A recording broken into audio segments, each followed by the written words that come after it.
So how do we get to fix the door handle if it's stuck, or to hopefully fix the NFC reader if that's not working?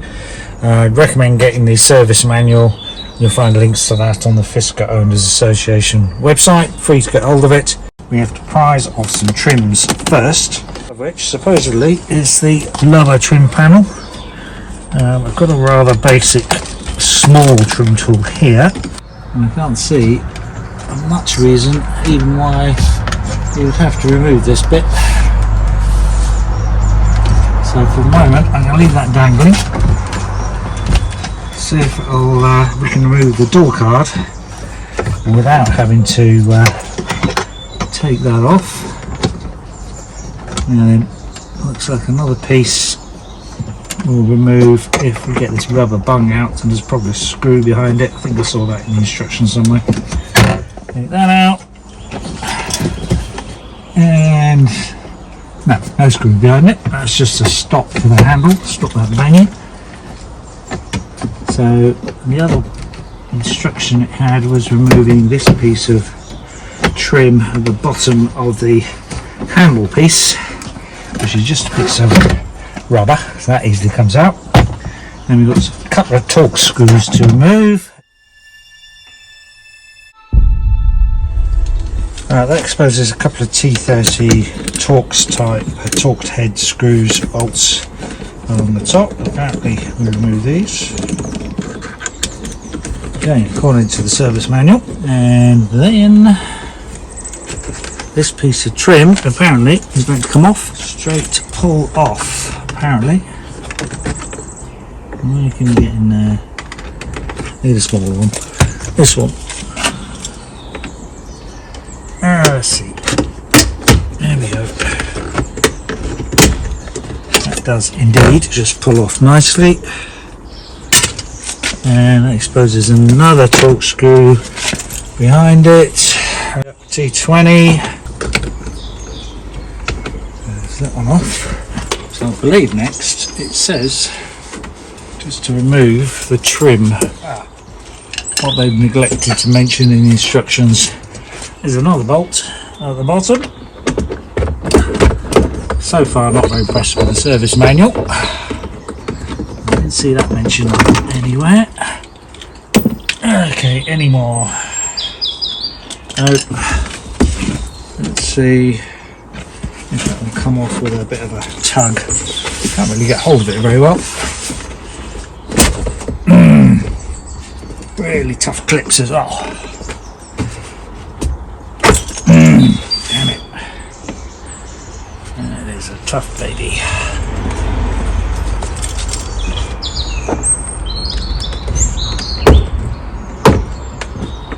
Alright. Some of it moved. So that getting in and leaving that way seems to be quite a good technique, apart from when you slip.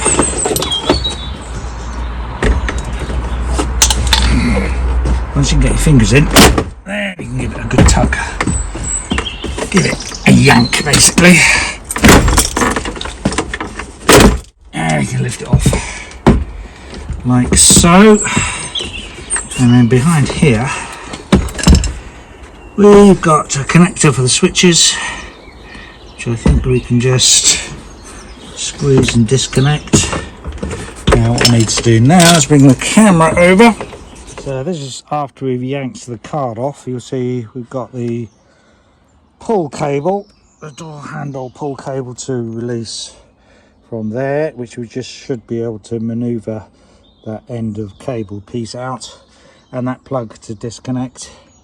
And then we should be able to put the door card to one side. So that's that cable released. As you can see, it's got a little clip on the end. You have to pull up on a little bit, and that will fairly easily remove. This clip, this little tab here where my thumb is, has got to be pushed in order to slide out of the other end. And as I suspected, as you can see, there was no reason at all to remove this lower trim that it said to do in the service manual. So I have to reattach that, put a bit of glue on there, and let's see if it does have a screw in on the other side.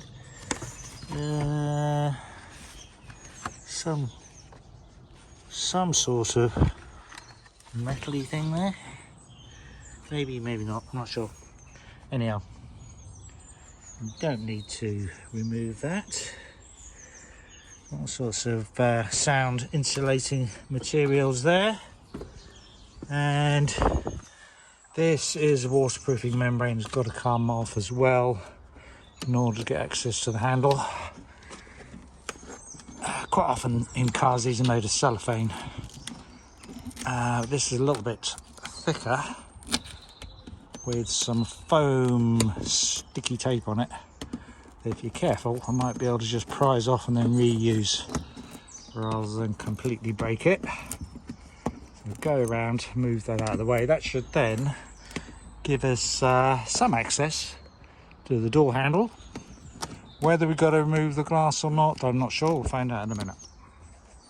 And then to undo the door handle, getting the manual is not quite right. We've got a picture like this for taking out some rubber bungs to get to those M6x25 bolts, it says. And that looks different because there's 4 rubber bungs on this one. So we'll just start taking these off, see what we can see underneath. And the glass is in the way, so to get access to the top bolts for the outside door handle, which are through there and here, then we need to remove the glass, which is a bit of a pain. And to do that, we need to remove both the inner, this one, and the outer trims, which apparently just lift off. Which it seems they do. Just start from this end. Inside one, just lift it off, clips, a couple left behind there. The rest of them are on the rubber. And then so you don't scratch your paintwork, just do this gradually with a plastic tool. That should just lift off, try not to bend it too much. And next we have to put the door switches back on temporarily, lower the window. I think it's indicated in the manual to this sort of position to get access to that piece of plastic in there, which I think is some sort of levering and positioning of that plastic to release the glass clip, which I'm going to have to do two-handed. Yeah, it definitely presses in, and I think that should allow us to release the glass from the regulator mechanism. Yeah, if you push that little tab in, this white piece then lifts up and separates from the greyer plastic so that the glass is then loose. And again, what they neglect to mention in the manual is you've got to take the rubber bung off this one, and then similarly with a screwdriver poke in that little hole there while it's in the position where you can get this one. Don't need to move the glass anymore. Once you've got that piece of plastic released from the piece of white plastic on the glass, you pull up slightly on the glass, push in to that hole with a screwdriver pointing down about that sort of angle, then that one will release. The glass will then tilt down once we've got it off, and then you can pull it out from the outside of the door. And just to show that, there is the piece of glass. There's 2 bits of plastic on, and now we've got access to the other 2 bolts they need removing to remove the outside handle. I'm hoping there's enough clearance to get it out. So that's the one other bolt that we removed. That's quite easy to get to. And then we have to fool the car into thinking it's locked by pushing in with the screwdriver in the lock. Press the lock on the remote control fob, then the handles will pop in, and then you can get it to drop down. And then we just need to lever that out, maneuver the end piece of the cable out, unplug the end connectors, and then it should easily remove. That's the cable off. Looks like you have to push up on that red tab and possibly squeeze down on that one to pull it out. We'll do that two-handed. And looks like there's a little bit of plastic that has to lever off here just to release the clip to get those ones off. So in something like that, and then pull on the cable. There we go. Need a second hand. Do that now. And I think just before I do that, just in case it's going to set any diagnostic error codes in the car system, I'm going to disconnect the 12-volt battery. Pretty straightforward to do. Lift the bonnet, undo the earth strap on the battery with I think it's a 10mm or 13mm bolt. Just lift it off. So next have a look at the contents of the door handle. So there's some 7 T15 screws, torque screws, these little ones here that come off from position there, one under that silver label, and you see the other ones. Once you've done that, you have to be a little bit careful to hold the door handle out, which was the original position, and then lift up the cover. It's something like this arrangement here. If you let go of the handle, this piece of plastic where my thumb is will very easily pop off the cog there, and the handle will pop in on a spring. So I'm actually going to remove that, put that to one side, a bit of grease on it. That also comes out as well. That to one side. What are the loose bits? That's a loose bit. Worthwhile taking pictures before you actually remove it and make sure you get it in the right position. I think everything else is now stable, and this little box is the box of electronics that we'll try and take apart next. So after removing a couple of I think the T15 screws from the end, the box of the motor bit and the electronics comes off. There's just some plastic little tabs here. You can see these things that just need pushing to release the top off the plastic box. Here is yeah, quite a lot of electronics in there just for motor drive. What I'm going to need to do now, I think, is get it under my big magnifying glass, because there are some bits of signs of grease splattered around on it, which is not surprising because it's near the gears. Also thinking potentially some of those marks there might be a little bit of corrosion, which we need to get under the magnifying glass, take these cogs off, see if there's any moisture corrosion anywhere, and clean it up. So now we can start to look in detail as to whether there's any damage, corrosion, water, damage evidence. So here, I think, I wonder if I can get the camera on that.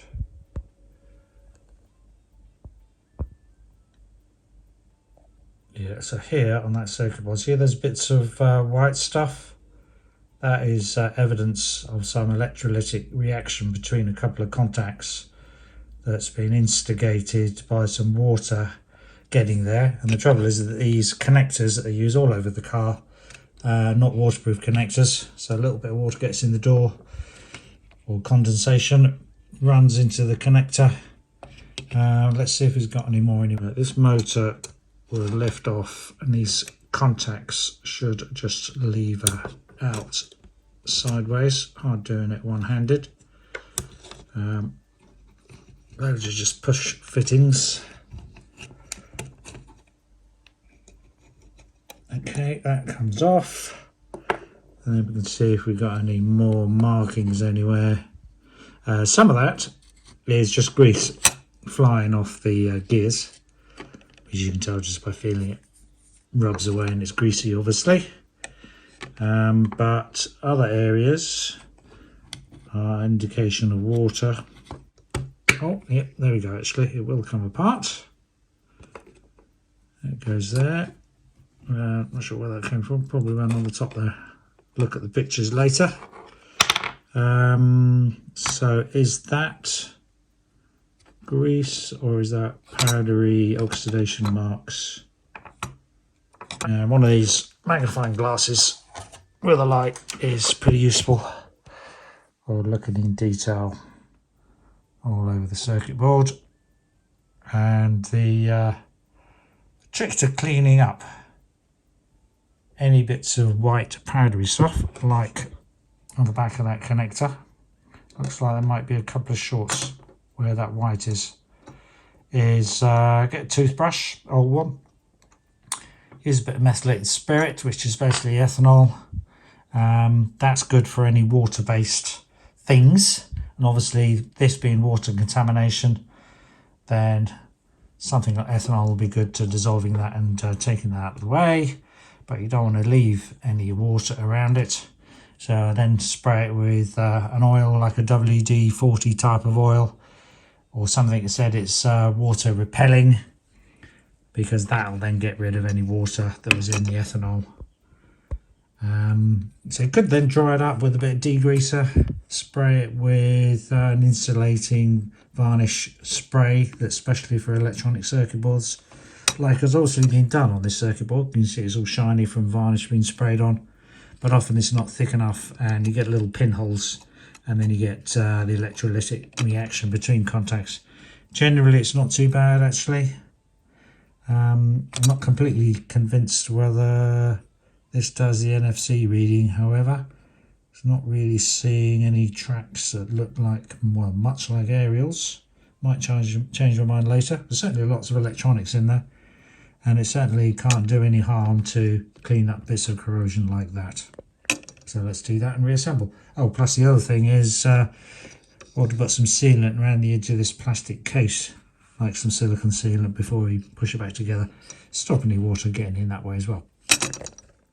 I think I would also say there seems to be a bit of corrosion around that. Probably a chip pack of resistors. 103 means 10,000 ohms normally of resistance. There seems to be a bit of white coating around the pins, so it's definitely going to need a bit of cleaning as well. Quite difficult getting corrosion from underneath chips like that, even though it's a small one. So this is where squirting with something like WD-40 is good, to like try and squirt it underneath. And then the other thing I've just done is just sliced off the tops of these plastic lugs. Do it very carefully, do it away from any critical components, and then lever the circuit board up. And I believe now we can have a look underneath. Oh, there's one more lug over here that we've got to chop off. Well, I might be able to just bend it and have a look, see if we've got any damage underneath. So yeah, it's actually a metal plate underneath forming the circuit board, so yeah, no corrosion there, so we can put it back. So I've got a little pot of mess, ethanol in other words, and giving it a good brush with a stiff little paintbrush all around those areas that look like they might have been water contaminated, and then we'll give it a squirt with our oil as well. I think mop up any excess of bit of tissue, and then particularly around that bit that did show signs of corrosion. Alright, so that's after a bit of cleaning. It's a lot better than what it was. So I think now I'm going to brush on with a bit of degreaser, panel degreaser, and then spray it with some varnish. And the same with the rest of the board as well. So I then sprayed it, well, after cleaning it with some panel degreaser, which reacted a little bit with the varnish, so I didn't go too mad for that. I sprayed it with insulating varnish, probably a link in the video description, I'll be able to find somewhere for that. Gave it a good dosing. Hopefully that'll be good enough. And some people talk about silicone conformal coating, but I think the varnish should be alright. And what I'm going to try and do is seal the case as well. So I've got some flange sealant stuff, Loctite 574 I've used successfully on engines before, or any sort of gasket sealant, Holomar, whatever it's called, blue. Any sort of instant gasket thing would probably do, or even some silicone seal. I think I'm going to put, yeah, seal around this edge before I squeeze it onto the other one. I think also I should put some sealant around where the bottom of this connector goes as well, this part, because obviously that is a bit of a weak spot where water can get in. Now let's reassemble. If you've lost where all the parts and cogs go, have a look at either your own pictures or go back in my video.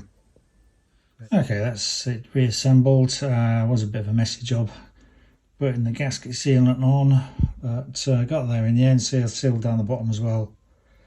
Hopefully that is then watertight and yeah, lasts a bit longer.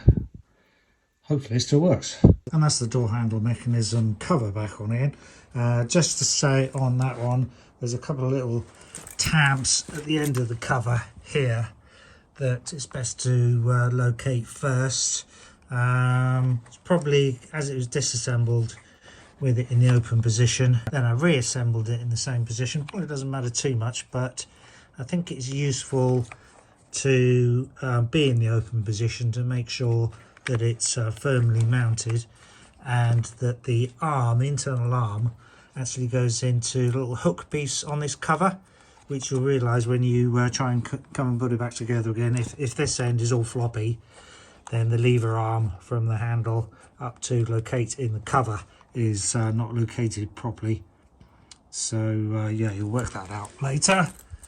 The other thing to note is on reassembling, the alignment of these two gears might have to be adjusted by a cog or two, depending on how well the handle opens and closes.